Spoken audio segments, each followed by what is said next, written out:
Doctor फिरदौस आशिकवान साहबा, आपसे गुफ्तगू का आगाज करते हैं। आप क्या समझती हैं कि जो कल वजीर आजम साहब ने तकरीर की थी, क्या उसमें अल्फाज का चुनाव मुनासिब था और कहीं उन्होंने खुद ही अपनी जुबान से अपनी टीम की नाअहली का एतराफ़ तो नहीं कर लिया और अब लोगों को बता दिया है कि बार बार वो अपनी काबीना में तब्दीलियां क्यों करते रहे हैं? बिस्मिल्लाहिर्रहमानिर्रहीम। मेरे साहब, सबसे पहले तो मैं आपकी शुक्रगुजार हूँ। देखें, जो कल की प्राइम मिनिस्टर ऑफ पाकिस्तान की तकरीर है वो एक इंटरनल अकाउंटेबिलिटी प्रोसेस का एक ऐसा अमल है कि जिसकी इससे पहले किसी और हुकूमत में मिसाल नहीं मिलती। और ये वो सच है जो इस वक्त जो है जिसको आप कड़वा सच समझ रहे हैं और उसकी कड़वाहट अपोजिशन महसूस कर रही है, इसलिए उस पर बयानबाजी चल रही है। लेकिन आप ये देखें कि प्राइम मिनिस्टर ऑफ पाकिस्तान ने गवर्नेंस के उस सिस्टम के अंदर जहाँ पे कोई भी जमात पहली दफ़ा इक़्तिदार में आती है तो उसके लिए जो चैलेंजेस सामने आते हैं, सर्विस डिलीवरी का है, ओवरऑल इंस्टीट्यूशनल कोऑर्डिनेशन है, फिर आपकी पब्लिक सर्विस डिलीवरी है और ओवरऑल जो एक नैरेटिव है जिसमें अवाम उस हुकूमत को चुनते हैं, वोट देते हैं, वो हुकूमत एक मैनिफेस्टो के तहत वोट लेके आती है। तो जब वो इक़्तिदार के अवानों में आती है तो पॉलिसी मेकिंग और इम्प्लीमेंटेशन, ये वो जो गैप है उसको पिछले 72-73 साल से एड्रेस करने के लिए कोई स्ट्रेटजी नहीं बनी थी। तो प्राइम मिनिस्टर साहब का पॉलिसी मेकर्स और इम्प्लीमेंटर्स के साथ जो मुश्तरका एक खिताब था, उसका मकसद ये था कि पॉलिसी बनाना, लेजिस्लेशन और ओवरऑल गवर्नेंस को देखना और फिर उसके बाद उन पॉलिसीज़ पे अमल करवाना जो किसी भी रियासत के सुतून है। जब तक वो सारे बाख्तियार, एम्पावर्ड और आइन और कानून के पासदार ना हों, वो रियासतें और हुकूमतें जो है उस तरह से डिलीवर नहीं कर पाती। तो ये वो गैप थे जो उन्होंने आइडेंटिफाई किए, सिस्टम के अंदर जो खला था उसकी निशानदेही की और अल्टीमेटली उस खला को भरते भरते उन्हें जितना टाइम लगा और जो वो करना चाहते थे, जब विजन को आप रियलिटी में कन्वर्ट करते हैं, एक लीडरशिप की विजन होती है जिसके बाद एक पॉलिसी बनती है, फिर उसकी इम्प्लीमेंटेशन होती है। तो उन्होंने अपनी विजन को रियलिटी में कन्वर्ट करने के रास्ते में जितने कांटे आए, जो उनके रास्ते में बैरियर्स और चैलेंजेस आए, उन्होंने उसको खुल के कौम के सामने रखा और अपने अदारों की जो कैपेसिटी के इश्यूज हैं, जो हमारे ह्यूमन रिसोर्स डेवलपमेंट के इश्यूज हैं और जो क्वालिटी इंस्टीट्यूशनल अप्रोच है उसके चैलेंजेस हैं, वो उन्होंने सिद्के दिल से खुल के सच्चाई के साथ एक मुहिब्बे वतन पाकिस्तानी होते हुए बयान किए। तो इस पे तो उनको शाबाश मिलनी चाहिए, उनकी पजीराई होनी चाहिए कि एक ऐसा शख्स जो कौम का वजीर आजम है, इससे पहले ये मसाइल, ये परेशानियां बाकी प्राइम मिनिस्टर्स को भी देखने को मिलती थी। ठीक है। लेकिन वो छुपा देते थे, वो कारपेट के नीचे डाल देते थे और उनके ऊपर पर्दा डाला जाता था। अब उन इश्यूज को एड्रेस करने के लिए सामने लाने का फैसला बिल्कुल ठीक है जी। रुबीना खालिद साहबा जो है वो पेशरफ्त है, इस पे मुस्कुरा रही हैं, लेकिन डॉक्टर तारिक फजल चौधरी साहब, आप भी वजीर रहे हैं, कैबिनेट का हिस्सा रहे हैं। जो इमरान खान साहब ने जो कल बात की है, क्या वो रियलिटी नहीं है कि बाहर से हुकूमत जैसी नजर आती है, अंदर वैसी नहीं होती? बिस्मिल्लाहिर्रहमानिर्रहीम। मेरे साहब, इसमें कोई दो राय नहीं है, लेकिन देखिए, इमरान खान साहब के बारे में एक बात मैं ये कहूँगा कि उन्होंने हमेशा अपने आप को कप्तान के अलवाना ज़्यादा पसंद की है, जोश और जज्बा दिखाने की कोशिश की है, बहुत बड़े बड़े बुलंदो बांग दावे किए हैं, माजी में भी, अब भी।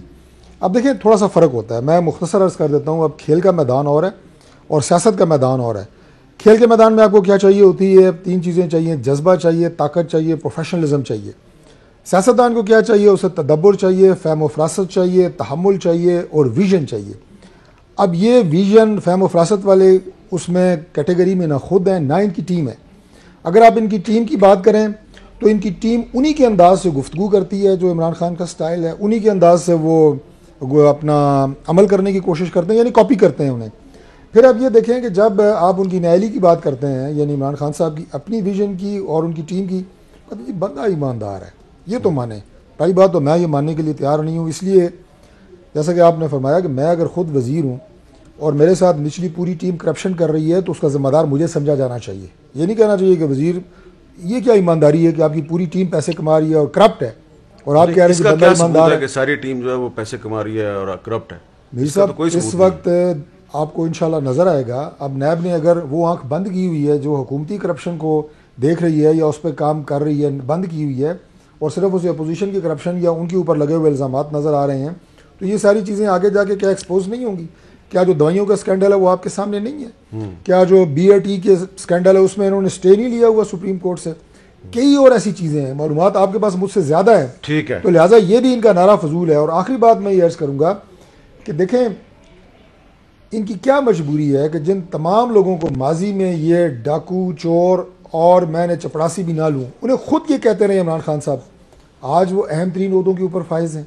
इसका मतलब ये है कि वो टीम, लेकिन उनको तो अहम तरीन ओहदा जो है वो अब दिया ना, अब इसलिए दिया। मैं अर्ज कर देता हूँ, जो आपने अपनी इब्तदाई गुफ्तगू की कि आपने पहले अपनी उस टीम को लाए जो आप समझते थे बड़ी इनकलाबी टीम है, रेवोल्यूशनरी लोग हैं, तब्दीली ले आएंगे, अब वो नाकाम हुए हैं, तो आप अपने बयानात में भी ये बात करना शुरू हो गए हैं कि अगर आपके पास तजर्बा नहीं है तो आपको नहीं संभालनी चाहिए, अकल नहीं है तो आपको गवर्नमेंट नहीं संभालनी चाहिए। लोग भी वो लेके आए हैं जिनके बारे में आप सख्त तरीन अल्फाज खुद इस्तेमाल करते हैं। अच्छा रुबीना खालिद साहबा, सवाल आपसे ये है कि कुछ अहम कैबिनेट के मिनिस्टर्स जो हैं वो जो आपकी पार्टी से जिनका ताल्लुक है रहा है, अब वो इस हुकूमत में भी शामिल हैं। हफीज शेख साहब हैं, आपकी हुकूमत के वजीर खजाना थे, इस हुकूमत में भी वजीर खजाना है। बाबर अवान साहब हैं, आपकी हुकूमत के वजीर कानून थे, अब इस हुकूमत में भी हैं। हमारे साथ मौजूद हैं फिरदौस आशिक अवान साहबा, वो भी थी।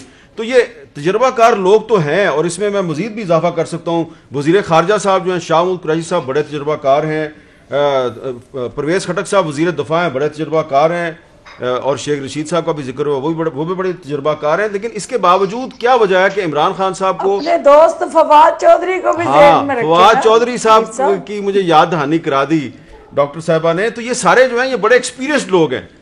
तो ये इतने एक्सपीरियंस लोग होने के बावजूद इमरान खान साहब जो ये बात कह रहे हैं कि तैयारी के बगैर पावर में नहीं आना चाहिए, तो इसकी क्या वजह, उन्होंने ये बात क्यों की? क्या उन्होंने सही बात नहीं की? देखिए, पहली बात तो ये है मीर साहब कि वो खुद ही बता सकते हैं कि ये बात उन्होंने क्यों की है। लेकिन एक बात की तवज्जो मैं आपकी दिलवाऊंगी जिस तरफ, वो ये है कि टीम चाहे जितनी भी आप एक्सपीरियंस लेकर आ जाए ना, अगर टीम लीडर जो है उसको खुद ही समझ बूझ ना हो, क्योंकि सबसे बड़ी जिम्मेदारी जो होती है टीम को परफॉर्मेंस कराने की और परफॉर्मेंस डिलीवर करवाने की, वो टीम लीडर की होती है। अगर टीम लीडर को खुद ही कुछ मालूम ना हो और टीम लीडर ये कहे कि उनको टीवी से देखकर या अपने घर के लोगों से मालूम होता है बातों के बारे में, तो फिर आप खुद सोच सकते हैं कि वो टीम की क्या डिलीवरी होगी जिसका लीडर जो हो वो इतना इल इन्फॉर्म्ड हो। बाकी रही जैसे आपने कहा कि और फिरदौस ने भी कहा कि इस वजह से चूंकि कुछ वजीर जो अगर परफॉर्म नहीं कर पाते तो बदल दिए जाते हैं। बिल्कुल अच्छी बात है, इस तरह से होना चाहिए, लेकिन वजीर बदल के उसको दूसरा महकमा दे देना, अगर एक बंदा एक महकमे को नहीं चला सकता, वो नाअहल है। जैसे कि आपने शेख रशीद साहब की बात की, जो रेलवे का उन्होंने जो इस कंडीशन में छोड़ा है, और आजम स्वाति ने आते ही दूसरे दिन कहा कि जी रेलवे तो बंद करनी पड़ेगी क्योंकि उसकी बहुत बुरी हालत है। उसको सोचे हमने पूरे मुल्क की वजारत जो दाखिला, जो एक बहुत इंपॉर्टेंट मिनिस्ट्री है और जो कि हमारी इंटरनल सिक्योरिटी के साथ उसका बहुत बड़ा ताल्लुक है, उसको अगर हम इसका जिम्मेदारी दे देते हैं तो फिर ये तो टीम लीडर की चॉइस हुई ना। टीम लीडर अगर गलत चॉइसेस करे और टीम की परफॉर्मेंस ना हो तो जिम्मेदारी जो होती है वो टीम लीडर की होती है। बाकी रही जो गवर्नर्स की बात की आपने, पॉलिसी मेकिंग की बात की, डिलीवरी की बात की, तो वो सब किसने करना है? वो कहीं और कोई सियारे की मखलूक तो नहीं आएगी ना मीर साहब, वो इन्हीं लोगों ने करना है और इन्हीं लोगों से करवाना है। किसने करवाना है? इनके टीम लीडर ने करवाना है, जो कि खुद वजीर आजम साहब है। अगर वो ये कह रहे हैं कि उनकी टीम अच्छी नहीं है या परफॉर्म कर नहीं पाई अच्छा, तो इसका मतलब है कि वो खुद अपनी नाकामी का जो है एतराफ कर रहे हैं, और जो आज पीडीएम के जलसे में कहा गया वो बिल्कुल दुरुस्त कहा गया, क्योंकि टीम लीडर की नाकामी जो है वो सर फहरिस्त होनी चाहिए, ना कि टीम प्लेयर्स। ठीक है, ठीक है।